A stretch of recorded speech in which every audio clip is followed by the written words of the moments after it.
ایک مرتبہ سرکار مدینہ اپنے غلام سیدنا صدیق اکبر کے ہمراہ سفر پر جا رہے تھے۔ جب مکہ شریف سے کافی دور ایک گاؤں کے قریب پہنچے تو سرکار مدینہ کو پیاس لگی اور آپ نے حضور صدیق اکبر سے فرمایا کہ پانی کی تلاش کیجیے۔ سیدنا صدیق اکبر ایک گھر میں گئے اور دستک فرمائی۔ اندر سے ایک عورت باہر نکلی۔ حضور صدیق اکبر نے فرمایا کہ میرے ساتھ اللہ کے آخری رسول ہیں اور ان کو پیاس لگی ہے، پانی کی طلب ہے، اگر مل جائے تو دے دو۔ عورت نے جواب دیا کہ پانی تو نہیں ہے۔ حضور صدیق اکبر نے فرمایا کہ اگر کسی بکری کا دودھ مل جائے تو وہ دے دو، ہم پی لیں گے۔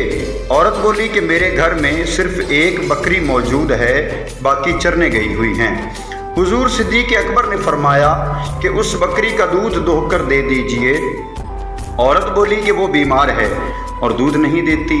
حضور صدیق اکبر واپس مڑے، سرکار مدینہ کے پاس گئے اور عرض کی، یا رسول اللہ، میرے ماں باپ فدا ہوں، اس گھر میں ایک بکری موجود ہے، باقی تمام بکریاں چرنے گئی ہوئی ہیں، اور وہ بکری بیمار ہے، دودھ نہیں دیتی ہے اور پانی بھی نہیں ملا ہے۔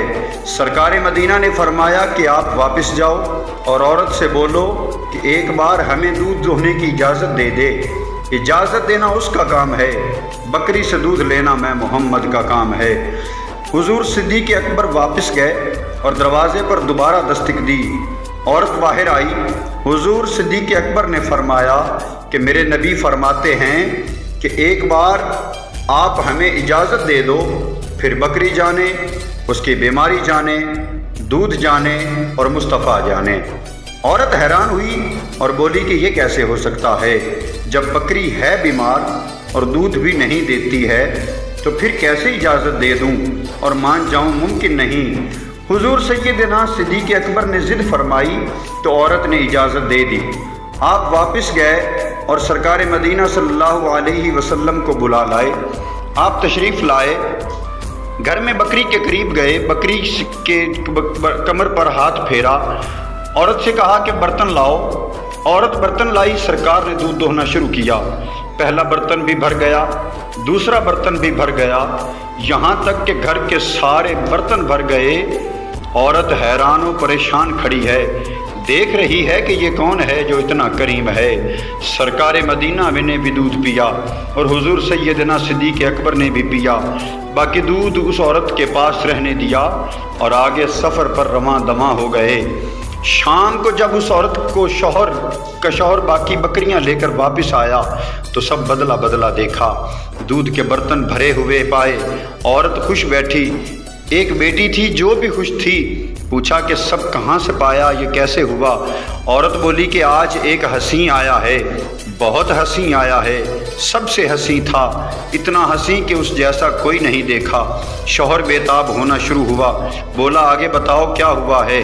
عورت نے سارا ماجرا بیان کیا۔ جب شوہر نے یہ سارا ماجرا سنا تو وہ بھی بہت بے تاب ہوا اور اپنی بیوی سے پوچھا کیا جاتے وقت آپ نے اس کا نام اور گھر کا پتہ دریافت کیا کہ وہ کون اور کہاں سے تھے؟ عورت نے سر پکڑا اور بولی کہ میں تو یہ پوچھنا ہی بھول گئی۔ خیر، وقت گزرتا گیا اور شوہر ہر روز رات کے وقت گھر آتا، پوچھتا کہ وہ پیارا آیا۔ ایک دن وہی عورت اپنی بیٹی کے ساتھ مکے گئی، کچھ سامان لینے بازار گئی۔ بازار میں لڑکی کی نظر حضور صدیق اکبر پر پڑی اور چیخ کے بولی کہ امی، وہ اس دن والا حسین مبارک کے ساتھ جو تھا۔ عورت خوشی کے ساتھ بھاگی، صدیق اکبر کی بارگاہ میں پہنچی، سلام عرض کیا، تعارف کروایا اور پوچھا کہ بتاؤ وہ جو مبارک آپ کے ساتھ تھا وہ کہاں ہے؟ سرکار صدیق اکبر پریشان ہوئے کہ یہ مبارک کون ہے، یہ مبارک کون ہے؟ آپ بہت پریشان ہوئے۔ بعد میں سیدنا صدیق اکبر سمجھ گئے اور عورت کو تاجدار کائنات کے پاس لے گئے اور آپ نے اس عورت کو مشرف با اسلام فرمایا اور واپس جانے کی اجازت دی۔